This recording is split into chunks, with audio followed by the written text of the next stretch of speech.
guys? Welcome to episode 8 of the Brotherhood podcast and continuing the conversation. As always, we just ask, I would just say, we're thankful for the support we've gotten, and we ask you just share it and grow this organically, not for our own sake or for this church or any church, but just in Christ's name, to grow it and drive each other to be better. The next breakfast is going to be October 14th. So go ahead and register. The link's in the description, and let's see how many guys we can get there. Again, just to push each other and just kind of tackle different concepts of life.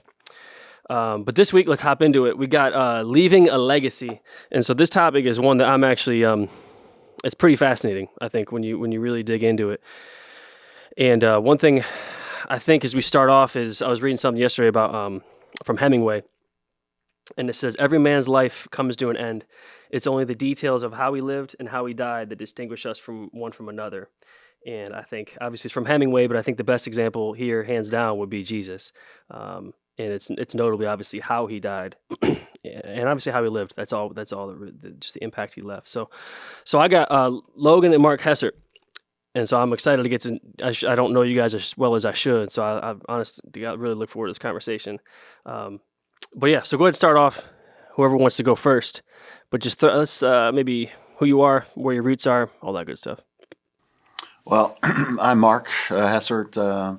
We moved to Greenville in 1991. I worked, just retired a year and a half ago from ECU Athletics. I worked at the Pirate Club for 30 years, so real involved in know a lot of people through that. Obviously, that's a passion of Pirate fans around the state for sure, and into Virginia and South Carolina as well. In advance of getting ready to retire, I got my real estate license, so I'm working with Aldridge and Sutherland doing that. So right now, just to, A, get out of the house, and B, stay out of trouble. So, anyhow, we moved here. Logan at the time was 2. He was born in Akron, Ohio, worked at the University of Akron in athletics there for 6 years. Originally, and this is kind of famous for people in Greenville because we have such a Little League baseball culture here, but grew up in Williamsport, Pennsylvania. That's my hometown. Okay. Hold the phones. I didn't know you're from Akron, Ohio. You would not know by my accent. Dude, I was born in Medina, Ohio. I went to school at Akron. Nice. Yeah, man. Oh, did you? Really? Yeah. Okay. So yeah, I'm a zip, man. Cool. So anyways, I didn't know this. Again, Small shame world. on me. Like I said, Yeah. I didn't know you guys better. So yeah. So how about you, man? Yep. So like Dad said, we came here in 91, which explains my Southern accent and not, an accent from Ohio necessarily. But I work in commercial construction here locally with Hudson Brothers Construction Company. I'm an estimator primarily is my role, and have a wife and 3 children. We've been married for 7 years, and we have twins that are 3, boy, girl, and a 5-year-old named Riley. So, Okay. Yeah. It's funny about accents. My daughter's just asking how come she doesn't have a Southern accent, and my wife and I we're both from Ohio. We're like, you got an accent, you just don't. You don't sound like it, but she's dying to have a Southern accent. So she's going to start incorporating some y'alls and stuff. It'll probably sound like totally inorganic and silly. So you guys talked about leaving a legacy. You had a lot of notes. You had 14 pages of notes. So I think the first thing is to tee off with is, what do you want to talk about that you might not have got to? To me, I think, recently we've had probably one of the longest series of sermons at our church ever. It was 12 parts, I believe. But really the last 3, I went back and re-listened to them because it was talking about Jacob's journey where God renamed him Israel. And just so many things in those sermons just struck home about, our heritage and, your legacy. And, for me now, I'm a grandparent. That's a little different part of the legacy pattern. And what can I do to help so that, when they're grandparents and it's interesting. I just look back and see where, I grew up in a church. It was a Lutheran church. My grandfather's grandmother lived a block one way up until I was 5. My mom and dad had an apartment 2 blocks the opposite direction. So we were at church all the time. Catechism, choir, everybody sang in the choir, grandma, grandpa, mom and dad. all the kids, as we grew up, we were all in the choir. So we kind of grew up in a church environment. So, to me, it's just the importance of, in Proverbs, it talks about train up a child. And I think, to me, I think, growing up knowing Jesus, that's just important. To me, it's like right now to listen to the grandkids say their prayers or give a blessing at dinner. I mean, that just warms my heart, And a lot of that is, Logan and Amanda, the job they're doing as parents, but also Logan grew up in Covenant Church. So next year is like the 30th anniversary of Covenant Church. We went to the very first service, Easter Sunday, 1993, and we've been here ever since. So we've seen a lot of growth and a lot more growth to come. So let me ask you this. So my daughter's in 6th grade, my son's in 2nd. Have you had that moment where you feel like your legacy or how you thought about legacy has changed as you've seen him have kids? Well, I've been relieved, in that regard because, Logan probably, played a lot of sports growing up. In middle school, he played all 3, football, basketball, baseball. So sports was very important to our lives, but it also, it's as a men, okay, we don't have to just worry about our family. Like when Logan was 12, I finally got to coach Little League, okay? But the rule was, the manager was Will Snead. So Will said, okay, here's the deal. You coach your son, I'll coach your son, okay? So we didn't really have that, parent-son kind of thing going, which I always thought was good. But to that point, what I meant is that, Logan growing up has always had other men pour into him. Will Snead, again, is a very solid Christian guy. We used to say prayers, before every game. In high school, Peanut Langston, we used to, for public school, put a Bible verse on the back of their T-shirts, that type of thing. Legion ball, we had Brandon Hodges, who's a, solid person. We played some AAU ball, and Tommy Thompson was the manager. And again, his wife was a pastor at Oakmont. So it's just not, what's that old saying about takes a village? It's, to me, it's, Sherry and I, yes. But it's partly our church, and how, we had 700 and some kids for Vacation Bible School. Right.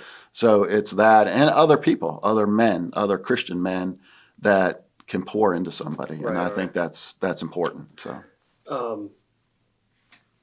what do you think? How about you? What do you think as far as legacy goes? Have you had a moment where you feel like, remember how your kids again?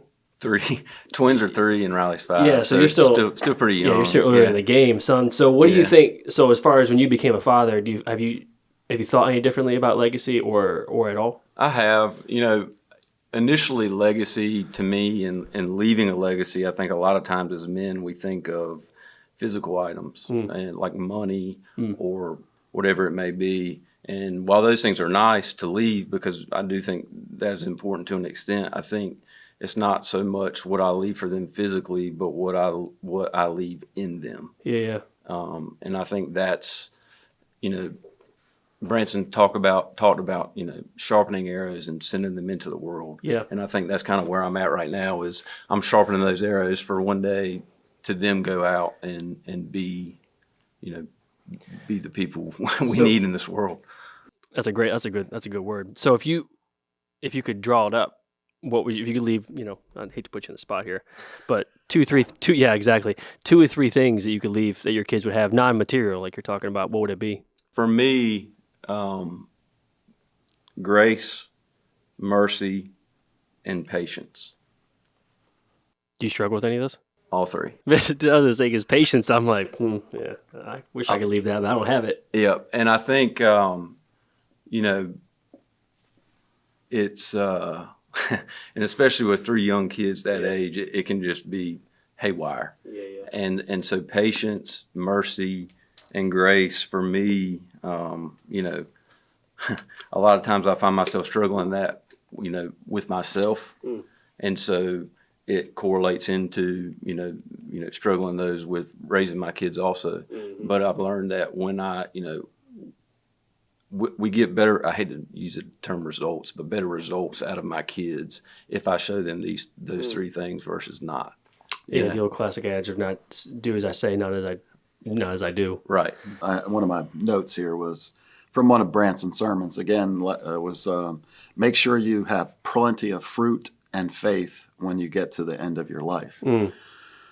So being my age, you can start seeing you're praying that, hey, I'm around for my granddaughter's weddings and those kinds of things. That would be awesome. But, the fruit, like Logan said, it's not the material things. The fruit is Logan and my grandkids and hopefully their kids, that they know the Lord, walk in the Lord. And, the world is a tougher and tougher, place to be nowadays. So that even takes more, due diligence to make sure you're feeding them so that they have the words, the power to stand up to the world and that kind of thing. So I think those are both the good things. I think the one thing you make me think about too is like having kids you have two options. I think you can just raise them and just sort of let them go and see where they land. Or you have to be super intentional. And I say this meaning like I'm not doing it 100% for sure, but it's like anger and a short temper is one of the things that I can struggle with sometimes. And man, one of the most humbling things I think is when I see my kids struggle and it's particularly my son. He can have some just short bursts of anger, and nothing crazy, but just you can see it in him, and it breaks my heart a little bit because it's like, that's me. Like, that's me. And so the same thing when you say patience and grace and all those things, it's like in the way of having a kid, you make him better, but then he makes me better because I can see an instant reflection of who I am. Not who I say I am, but who I actually am. I can see it in my son and my daughter, and it's like one of the most humbling things. And I think that's so rewarding too, is when you see the flip side of it is, especially my oldest daughter, because she can speak better and has more, has seen different things more for a couple more years than my other kids. But, there's times where I've heard her say things to her brother and her sister. I'm like, where are you hearing that? Yeah. And, Amanda will look at me and be like, sounds familiar to me. I'm going, oh man, no. And, but then on the flip side is, going back to the grace and mercy and patience thing, when I've been intentional in showing those things to her, seeing her be that way with them, I'm going, yes. Yeah, right. Nailed it. Right. And so that's really a driving factor for me, is seeing the good through them versus the bad qualities. Right. And the one thing that I think about too is, what's interesting about leaving a legacy is a couple of days before, I've just been thinking about this conversation is I think about my ancestors and like, okay, I know my grandparents on both sides. I have a brief recollection of my great grandfather. And then after that, it's like, I don't know their names on a paper. And to me, that's scary because it's like, it's not the money. Like you said, it's not the material stuff that gets left behind. I am part of them certainly, and how I behave and the legacy I leave, but it's all non-material. But that scares me because I can't think much past 2 generations. So I don't know if you had any thoughts on that, but it's just something that kind of blows my mind if I think about it much. Well, I mean, to that point, it's kind of interesting. When my grandfather passed away on my mom's side, I got this level. Okay, it's an antique for sure. Okay, mm-hmm. It had initials on it, so we traced who the initials would have belonged to, and it was. I think Logan having it would have been 8 generations ago. So, and that family owned like a mason business back in the day. This was before the Depression hit and kind of wiped them out during the Depression. But so to me, and then Logan ends up in construction. That was kind of that's what I mean. That's the that stuff. Was kind of that was kind of like wow. Your great, however many greats there is. Right. And that level's hanging in my house. That's awesome. On the wall. Yeah. And that's where I love, especially how we talk about like Jacob and Esau. It's all these things, and all the changes that he made, and he got a new name. It changed it for generations to come, but far beyond just the 8 or how many ever generations. It just pushes on past. But yeah, that's incredible. One question I have too, as I was thinking about this, is, and whichever you guys want to step up to the plate first. I don't have the answer to this yet as I think through it, but what do you think as a grandfather, father, as a father, what do you think your legacy is? And I mean that by what is it now? And then versus what do you want it to be? Because me and a guy were talking about a conversation of, well, I know what I want it to be, and I think often I confuse it with that's what it is. That's what my legacy is. And I look back on my day, I'm like, well, I probably spent too much time on my phone. I have all my daily priorities, and I'm like, am I really stacking up to what I want my legacy to be? So the question is, and as I ramble, I apologize, but what do you think your legacy is, and what do you want it to be? I'll try to answer that because, That's tough. you spend X amount of years in a career. Mm-hmm. And as much as I loved what I did and love what I'm doing, I think what I love more is when people say how I help them. Okay. In other words, little things like they couldn't walk and I'd give them a golf cart ride to the stadium and during football and those kind of things. Or, they struggled and, I helped them find a better seat that could accommodate them so they could keep coming to the games because they're passionate Pirate fans, those kind of things. But that kind of help and attitude and those things comes from how you're brought up, So, I mean, to me, it's a little easier because I can look at, for example, when Logan was growing up, particularly in high school, when high school is in college, those are those years of, do you rebel and all those kinds of things. But what I always took pride in was people would tell me about Logan is, hey, you don't have to worry about Logan. He's going to be okay, and that makes you feel good. Or even nowadays with people that interact with them on business situations, talk about, working with them. So to me, I kind of can see my legacy. Yeah, sure. In that regard, and the 3 grandkids. And again, I think what was it? The one? Let me point it here. Genesis 35 verse 11. I am God Almighty. Be fruitful and increase in number.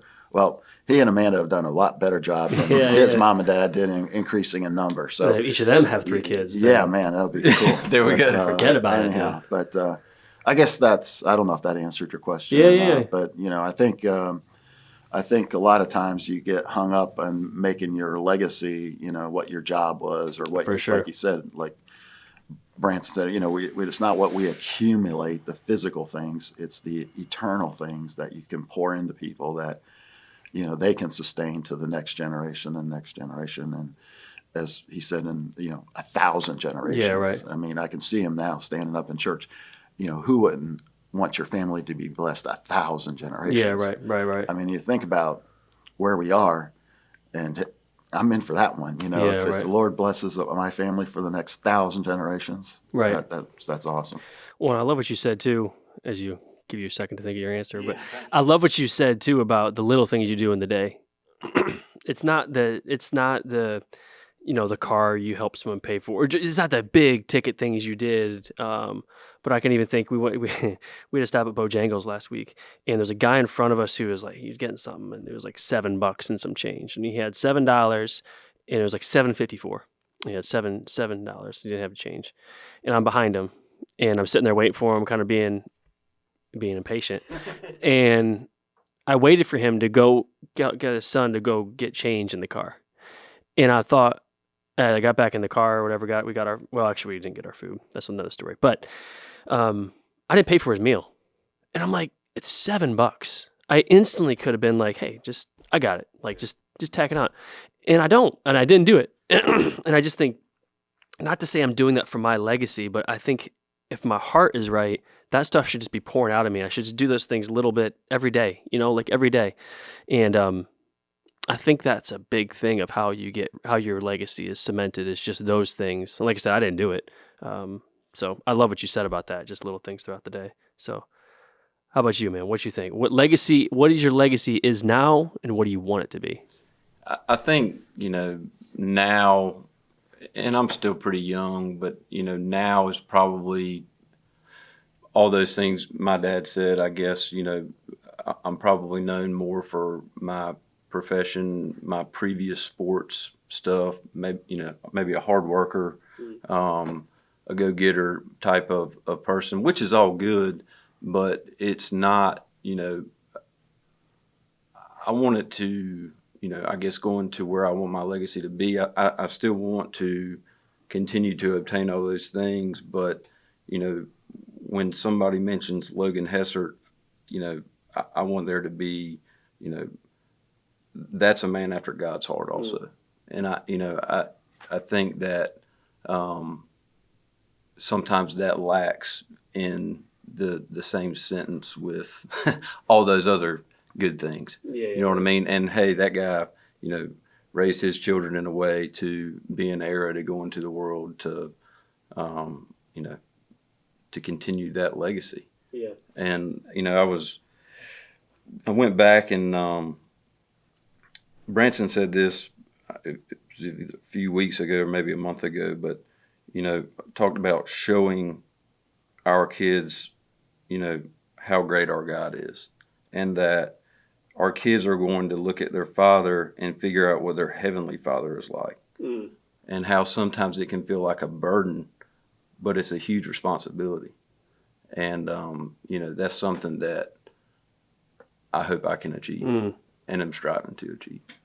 That's you made me think. You made me think of. We talked to a guy named Ron Grice a couple weeks ago, and he was one of 12. He had 11 siblings, no father, and he taught. And so that he comes to my mind instantly. You say that because he is a godly man, and he's incredible. But he didn't have that. He didn't have a father to look to. And he talks. He talks about it and stuff. But it's just, I think that, because that's instantly what I go to, is the same place as you. Is when I think about a heavenly father, you think of your own father. Mm-hmm. So yeah, that's a good word. Yeah, I think again that's sometimes painful for some people. If they didn't have that relationship with their earthly father, or to even know who their earthly father is. I mean, I know that's a huge problem in the United States is fatherlessness. So again, that's where I think other men, need to adopt, if not legal adoption per se. Yeah. But sometimes that is needed. But even just from a brotherhood perspective, doing things that we can include. Those families that are coming to our church that they may not have an earthly father actively involved in their life right now. We can be that person. I think. But even adding to that, the one, and I'm very blessed and thankful that I've had the upbringing that I've had and have my father. But sometimes as kids we can be rebellious against our own fathers, and it's funny how many times I've continued to try to pour into my kids this, and they totally rebel against it. But as soon as somebody else brings it to their attention or asks them to do something, maybe just slightly different, boom, they get it. And it's like, and so that part of it is so important because, there was probably times I was rebellious against you and Mom, but yeah, I can think of a couple. I've had, I did have all those other father-like men in my life that poured into me, and that was huge. I mean, that was just as important. It's funny because I don't know which you two said it, but it made me think of, I think it was you, talking about how you're speaking of Logan and like saying you have nothing to worry about. He's a good kid. And I say this humbly. Sometimes I'll hear that about my kids, like, oh, your kids are very, very well behaved. They are just angels. And as soon as you shut that car door and get back in there, they turn into different people, dude. And you're like, but I think it's to your point where it's like they know what they can get away with when they're with me and my wife. Yeah. And with other people, though, that's why I think it's, and I've had this conversation with my son recently. He's making some new friends, and I'm like, you got to be careful who you surround yourself with because you become them. And I've made that mistake in my life. But you'll listen to them sometimes more than you listen to me. And I don't care. They're probably in second grade, and you'll still take what they say more than what I say. So, well, it is the balancing world. Sometimes when maybe one of the grandkids is, let's say, misbehaving, I always remind Logan, because one of the sermons was, our children are a blessing, obviously. I said, remember, they're a blessing. Yeah. That's good. It's a good reminder. A blessing from the Lord, I think it was. Yeah. Yes. My wife obviously was your kid's teacher last year. And one thing I think she brought up you bringing your grandkids to school a lot of times, and I think, like I said, I think that's just the little things, and then that stood out to me too. Is that's what I want to be if and when I become a grandfather, is to give them my presence versus giving them presents. No, not to say I'm not going to give them presents too, but give them my existence, give them my presence with them versus just giving them things. Well, and I think that's really, as you look back, again, we buy them lots of stuff, particularly if they play in sports and all those kind of things. Yeah. But to me, it's the intentional Yeah. time you invest. And sometimes that may hurt some people in their career development if they're looking strictly that way. But, me, I mean, my wife's cleaning out the, closets that are full of photographs, She kind of ribs me a little bit because, we didn't get a VCR or one of those video recorders. Yeah. I kept saying, no, we don't need one, first steps go and all that stuff. As soon as Logan starts playing sports, I need a VCR. You got yourself that over the shoulder. Absolutely. And those were big things back in the day. But have all the sports stuff. But, I think, again, the intentional time of, whatever season it was, we're either playing baseball, going to the park, or, playing basketball in the driveway, football, the whole thing. And, so to me, and when, you play with your kid, it does take time. For when Logan was like, I forget, 5, 6, 7, whatever, and we used to play basketball in the house. I mean, you couldn't just start playing a little game. He had to introduce all the players, he knew all the Pirates starting lineup, starting at guard, number 5, Lester Lyons, it was, so it was cool. Those are but I think, again, intentional time. And that's, to me, is really important too. And now as grandparents, trying to get time, with the grandkids and things like that. I mean, I feel bad for people that, have to go to court, to get time with their grandkids or something like that because of certain situations in families nowadays and things like that. But that intentionality is definitely important. And, it's, we were lucky because we shared the same, love of sports, but it's not always that way. Yeah. And, you may have a daughter or a son who doesn't love sports or doesn't share a common interest. And I think it's just as important to, you don't want to fake that you enjoy doing something, but you do enjoy spending time with your kids. And especially your son. And so if it's not sports, if they want to read a book, if they want to, my son's 3, if he wants to build blocks, hey, let's go throw baseball. I don't want to. I want to do this. Well, that's okay. Yeah, I just want to be with you, and I think that's the most important thing.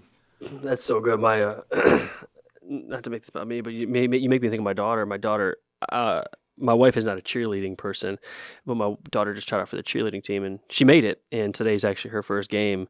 And she, I'm a little emotional today, but she is over the moon, man. And like, she's so excited. Today's her first game. It's going to get her out there socially. And, I've just seen her come out of her shell through cheerleading. And normally, good gracious, must have been something I ate this morning. Normally I would go to this football game. It's just a middle school football game. And normally I go and I pay attention to the game. And, not anymore. yeah, man. It's like now I'm gonna watch her, man. It's like, and so I love what you say about you kind of meet them where they are, where their interests are, and it's funny how all of a sudden you become engulfed in whatever it is they're doing because it's bringing you together. So that's good stuff. And still intentionality and time. As when you go through college and you get married and before you have kids, you get used to.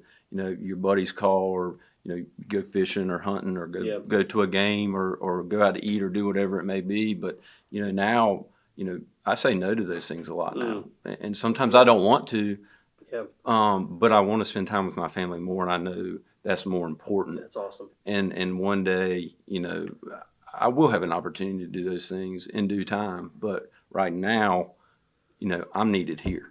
Gosh, man, that is so, I think that's awesome. Because your kids are watching too, and they're seeing you choose your wife and your family over these other things like fishing. Not to say fishing, these things are bad, but it's like one of our good friends say, when you say yes to something, you're saying no to something else. So even though you're saying yes to going out and being gone on a weekend to do whatever, you're really saying no to spending time with your family. I think it's okay to say yes sometimes. Sure, yeah, I'm not Everybody saying needs to that do the either. thing, Right, yeah. right. I wasn't trying to say that, but I feel like you were. I feel like you were being like, you just need to sell the rods and everything, man. Just be done with it. No, I agree. I agree with you, for sure. Was there anything else you guys want to add? No, I think to me, I kind of talked about, fighting for our kids, and I think I forget what the song we sang at church on Sunday was, but it was like, fighting in the battle and all those things. That we are in a battle, and particularly our kids, your kids, his kids, growing up in the world that we grow up in today. To me, I was reading this book. It's called Grandparenting with a Purpose. And so it talked about, and prayer is the greatest gift we can give a grandchild. So to me, that's, in Nehemiah talked about fighting for your family and those types of things. We can't go out and obviously physically fight because then we're, got to do it. But the way we fight as Christians is in prayer. And so I think that's, to me, more and more and more and more. I haven't been the best prayer warrior in our family. My wife is awesome. She, in fact, if she does the blessing at dinner, I kid people sometimes that the meal gets cold sometimes because, she starts praying. She loves to pray. And I need to learn how to pray like that myself. Yeah. And I'm working on that. And to me, that's really where it is too. Is we need to be men of prayer for our kids, our grandkids, and our great grandkids, because that's the world we live in now, and that's how we have to fight our battles. You know, so I think piggybacking off of that too, prayerful and knowing Scripture for certain situations, and that's something that I've not been very good at either is Scripture memory. But another thing Branson said that I thought was so good was, all Scripture is God-breathed and is useful for teaching, rebuking, correcting, and training in righteousness. Mm-hmm. And so instead of me rushing to, handle this situation or being impatient with this situation, if I can nail in that Scripture and use it, then I have that weapon to use, right. and hopefully they carry it with them too. Right. I can say I'm definitely guilty of that same thing. Just not knowing it, but then when you read it, you're like, "This is spot on. It's spot on. Beats anything else out there." And I love your thing about fighting too, man. Like, maybe not in the physical sense, but I think every day you still have to fight for your legacy and cement it for whatever it is you want it to be. Well, I appreciate you having you guys on. Sure. Awesome. It's been awesome. Yeah, thanks for having us. Fellow Ohioan here too. So, but one thing as we close up too is I just think about legacy is just for each and every. So if you're driving or whatever it is that you're doing, is just stop and think about your legacy, because we all are going to die eventually. And I just think of how do you want to be remembered, and then how are you actually going to be remembered? How do you want to be remembered? And I think one thing I need to do is just ask your spouse, man, like, what is my legacy? You got to be real with me. What is my legacy right now? And then what is it? And what, make the changes you got to do, I think, to fight for it. Well, and that back to another lesson from a sermon, it only takes one person to change the entire culture of people. So, if anybody's listening, that could be you. Yeah, that right. could be you. Amen. Right now. You don't have to absorb whatever the past history was if it's been a negative situation. You can change it moving forward. Right. So that's good stuff, man. Well, yeah, man, I appreciate it. And as we close up to October 14th is the Naked Breakfast. So hope to see you there. As always, appreciate the support. Subscribe to it, share it, and we'll see you next time.